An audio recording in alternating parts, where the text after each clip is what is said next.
जय श्री स्वामीनारायण। धोरण 8 विषय सामान्य ज्ञान पाठ 13 तर्क कसोटी। હવે સૌપ્રથમ આપણે સમજીએ તર્ક કસોટી એટલે શું।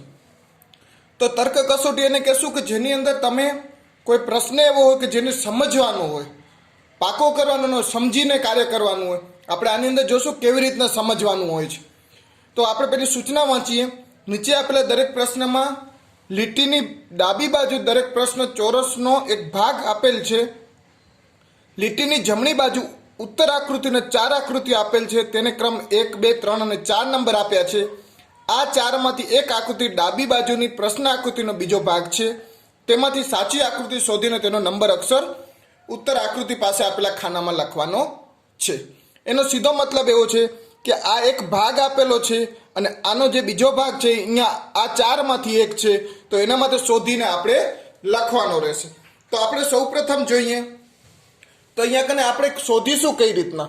તો આપણે અહીંયા કને શોધવા માટે આપણે સૌપ્રથમ જોઈએ તો પહેલી આકૃતિ, કે આપણી પાસે જે પહેલી આકૃતિ છે એ આ છે। તો પહેલી આકૃતિની અંદર તમે જોઈ શકો છો કે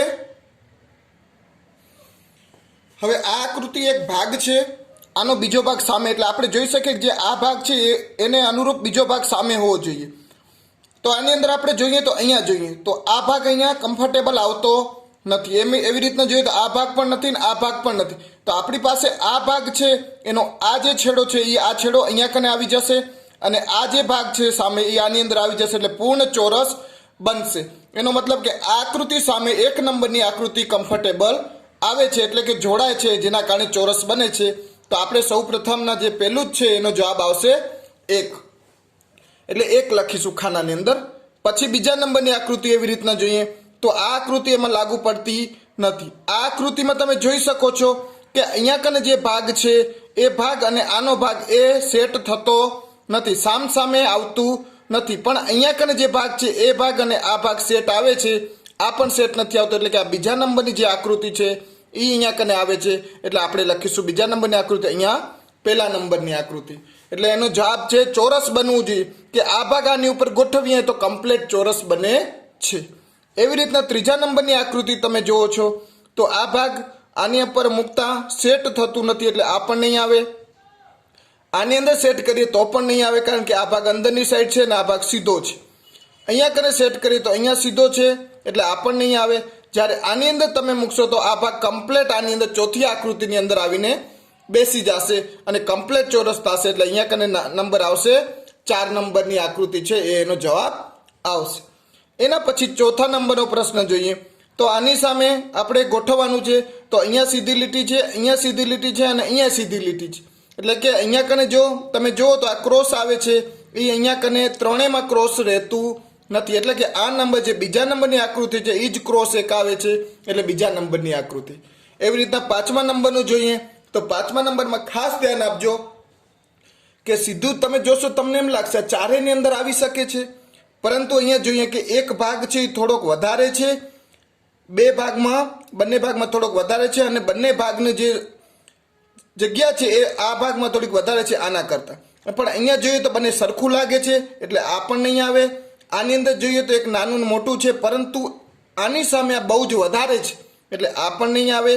આની અંદર જોઈએ તો આ નાનો ભાગ છે, આ મોટો ભાગ છે, પરંતુ આ બંને ભાગની જે જગ્યા છે એ સરખી છે, એટલે આ પણ નહીં આવે। આની અંદર આપણે જોશું તો આ ભાગ છે અહીંયા કમ્પ્લેટ કમ્ફર્ટેબલ આવશે આ જગ્યા પ્રમાણે, એટલે આપણે અહીંયા પણ નંબર 4 આવશે। એવી રીતના નંબર 6માં જોઈએ તો આ આકૃતિ ક્યાં કને સેટ થાય છે, તો તમને જ્યાં સેટ થતી હોય એ જગ્યા આપણે જોવાની હોય। હવે જુઓ અહીંયા જગ્યા છે એ વધારે છે, અહીંયા જગ્યા ઓછી છે, એટલે આ આવશે જ નહીં પહેલી આકૃતિ।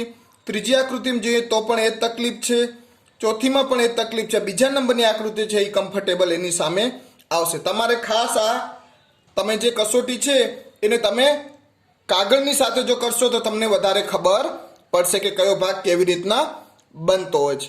હવે આ 6 ભાગનો મેં તમને બતાવ્યું, એવી રીતના 7 થી કરી અને 13 ભાગ છે, બાકીના જે બીજા પ્રશ્ન છે 7 થી 13 એ તમારે તમારી જાતે કરવાના છે, શોધવાના છે અને પ્રશ્નનો જવાબ કમ્પ્લીટ લખવાના રહેશે।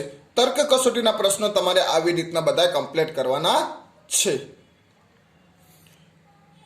પાઠ નંબર 14 શબ્દ એક પણ અર્થ અનેક. આપણે ગુજરાતી ભાષામાં જોઈએ તો એક શબ્દના અનેક અર્થ થતા હોય છે. તો અહીંયા કને આપણને એવો જ એક પાઠ આપેલો છે જેનું નામ છે શબ્દ એક પણ એના અર્થ છે એ અનેક છે. તો જોઈએ એની અંદર શું છે. તો પહેલું છે અહીંયા અંક.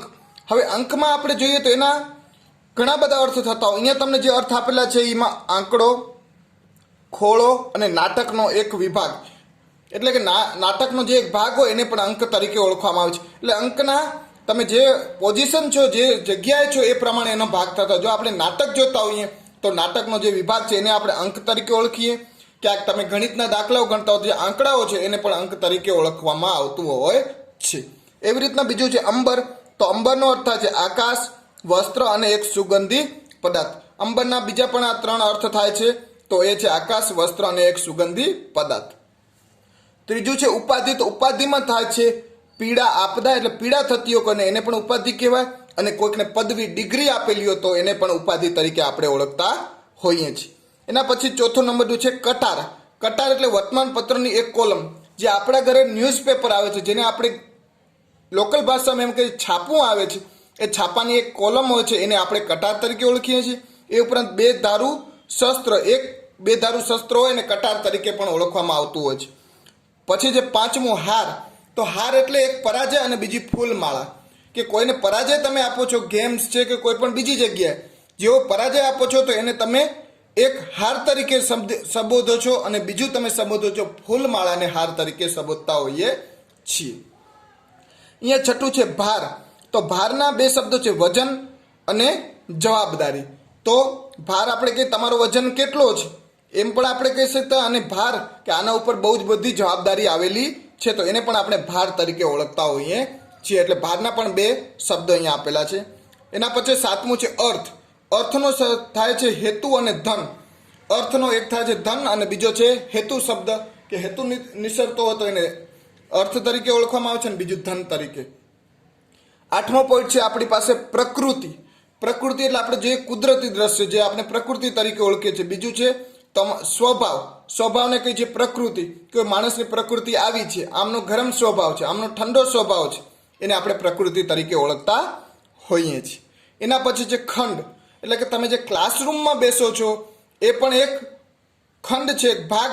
ભાગ અને ઓરડો આવા 2 પાર્ટ થાય છે ખંડના. ઓરડામાં બેસો તો એને પણ આપણે ખંડ તરીકે ઓળખતા હોય. કે શાળાનો ખંડ છે, એની અંદર તમારો વ્યાયામ ખંડ આવે, પછી પ્રાર્થના ખંડ આવે. આ બધા ખંડો બીજો એક ભાગ હોય એને પણ તમે ખંડ તરીકે ઓળખી શકો છો. એના પછી છે 10મો પોઈન્ટ કર. કર એટલે એક તમારો હાથ, બીજું વેરો એટલે કે ટેક્સ, જે અત્યારે જીએસટી ના રૂપમાં તમે જોઈ શકો છો. એ ટેક્સ છે એને તમે કર તરીકે ઓળખો છો. અને બીજું છે કિરણ, જે કિરણને પણ તમે કર તરીકે ઓળખો છો અને ઓળખી શકો છો. નવા નવા શબ્દો છે તમારે ખાસ યાદ રાખવાના રહેશે. એના પછી છે 11મો નંબર ઘટ. ઘટ એટલે ઘડો, શરીર અને ઘટાડો. ઘટાડો શબ્દ તમે સાંભળ્યો હશે, ખોટ, ઘટ પડી ગઈ. બીજું ઘટ એટલે તમારું શરીર. ત્રીજું છે ઘડો, એક માટલું આવે એને પણ ઘટ તરીકે ઓળખતા હોઈએ છીએ. 12મું છે ધન. ધનમાં એક પૈસા, જે તમે હંમેશા સાંભળતા આવેલા છો એ શબ્દ છે પૈસા, દોલત. એક ધન રાશિ છે, જે આપણી રાશિઓ છે એમાંની એક ધન રાશિનું નામ છે. અને ધન કે ગણિતની અંદર તમે જે ધન અને ઋણ શબ્દનો ઉપયોગ કરો છો ત્યાં જે પ્લસની નિશાની સરવાળા માટે તમે ધન શબ્દ વાપરો છો એ પણ અહીંયા થતું હોય છે. એટલે કે જે સિચ્યુએશન છે એ પ્રમાણે ધન શબ્દનો ઉપયોગ પણ સારો એવો થાય છે. એના પછી છે કોટ. કોટ એટલે કિલ્લાની દિવાલ, કરોડ, ડોક. અને અહીંયા ચોથો શબ્દ પણ આપ્યો છે પત્તાની રમતમાં 7 હાથ કરી લેવા. એટલે કોટ આપો. તમે જે કદાચ કોઈ આ પત્તા વિશે જાણતા હશે તો કોટ આપ્યો એમ કહેવામાં આવે છે જ્યારે પોતે બધું જીતી જતા હોય છે ત્યારે. એના પછી છે 14મો નંબર ઘાટ. ઘાટ એટલે આકાર આપવો, ઘાટ એટલે બાંધેલો આરો, ઘાટ એટલે લાગ, અને ઘાટ એટલે પહાડી રસ્તો. પહાડી રસ્તાને પણ ઘાટ તરીકે ઓળખવામાં આવે છે. એના પછી 15મું છે કેસરી. એટલે કેસર જેવા રંગનું, અને સિંહ. સિંહ શબ્દનું તમે ખાસ યાદ હશે, કેસરી શબ્દ સિંહ માટે વપરાય છે. એના પછી છે 16મું અવાક. તો અવાક એટલે મૂક અને સ્તબ્ધ, એટલે કે જે બોલી નથી શકતા અથવા મૂક સ્તબ્ધ રહી જતા હોય, મૂક રહી જતા હોય એવા વ્યક્તિ માટે અવાક શબ્દ વપરાય છે. બીજું અવાક એટલે વાક, ચિકાસ, સત્ય વિનાનું. એટલે સત્ય વિનાનું હોય તેને પણ સત્વ વિનાનું હોય તેને પણ આપણે અવાક તરીકે ઓળખીએ. સત્વ ન હોય જેને ચિકાસ વાક ન હોય એવી રીતનું. 17મો નંબર અગર એટલે કે મીઠું પકવાની ક્યારી કે જમીન. અગર શબ્દ એને વપરાય છે અને જેને પકવનારને આપણે અગરિયા તરીકે ઓળખતા હોઈએ છીએ એ અગર. અને અગર એટલે જો અને તો શબ્દનો જ્યાં ઉપયોગ કરતા હોય એના માટે પણ અગર શબ્દ વાપરાય છે. અને બીજું અગર છે એક જાતનું સુગંધી લાકડું કે તેનું ઝાડ. એને અગર એક ઝાડનું નામ પણ છે, લાકડાનું નામ. અને એના પછી છે 18મા નંબરનું તાન. તો ગાયનમાં લેવાતા પલટા આલાપ તાનમાં હોય છે. આપણે ઘણી વખત કહેતા હોઈએ છીએ કે તાનમાં આવી ગયા છે વગાડવાવાળા, એ તાન. બીજું ધૂન લગ્ની એને પણ તાન કહેવાય છે. અને મસ્તી તોફાન એને પણ તાન તરીકે ઓળખવામાં આવે છે. અને 19મું છે વાહ. જે ગામડી ભાષામાં વાહ એટલે પવનને ઓળખવામાં આવે છે. અને વાહ એટલે કે સાંધામાં રહી જતો રોગ. ઘણા વડી મોટા વ્યક્તિઓ હોય છે એમને ઘૂંટણમાં કે ત્યાં કને જે પગ દુખતા હોય છે કે સાંધાઓ દુખતા હોય છે એને વાહ તરીકે ઓળખવામાં આવે છે. તો આ 19 શબ્દના અનેક અર્થ આપેલા છે અને એમનું સ્વાધ્યાય છે.